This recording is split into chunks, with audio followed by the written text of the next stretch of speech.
C'est le dernier fait marquant d'une parole antisémite qui se libère. Ici, des militants d'extrême droite dans les rues de Paris, en marge d'une manifestation antigouvernementale. Mais le climat anti-juif se caractérise de plus en plus fréquemment par un passage à l'acte, des agressions gratuites, en Australie, en Ukraine et même aux États-Unis où se pratique un jeu pervers, Knockout the Jew, ou comment assommer un juif par surprise et vite s'enfuir pour échapper à la police.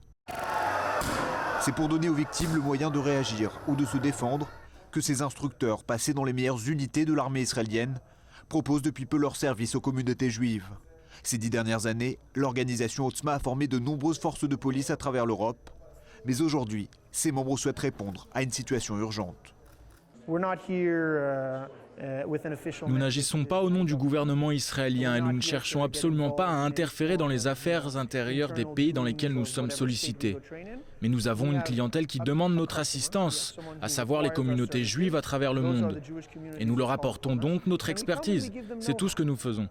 Nous leur donnons des outils pour affronter n'importe quel type de situation.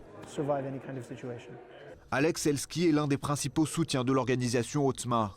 Cet ancien conseiller de Benjamin Netanyahou travaille aujourd'hui auprès des communautés juives russophones. En Russie et dans les pays d'ex-URSS où le phénomène antisémite est en hausse, il milite pour qu'Otzma s'implante durablement.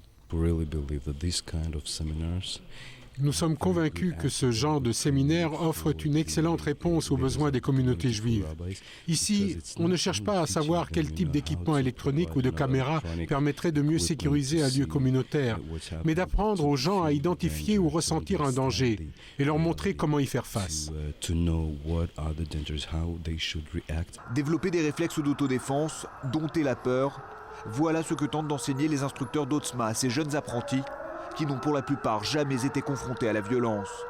C'est le cas de ce jeune franco-israélien qui développe une start-up à Paris. Je me sens, je ne sais pas si je continuerai à porter la kippa dans le métro toujours, parce que si le climat se dégrade, je ferai plus attention. Donc, je pense que c'est d'où l'importance d'aller à ce genre de cours qu'on nous donne, parce qu'on ne sait jamais, on peut être attaqué, savoir réagir au bon moment, savoir quoi faire. Otzma se destine aussi bien aux individus qu'aux institutions.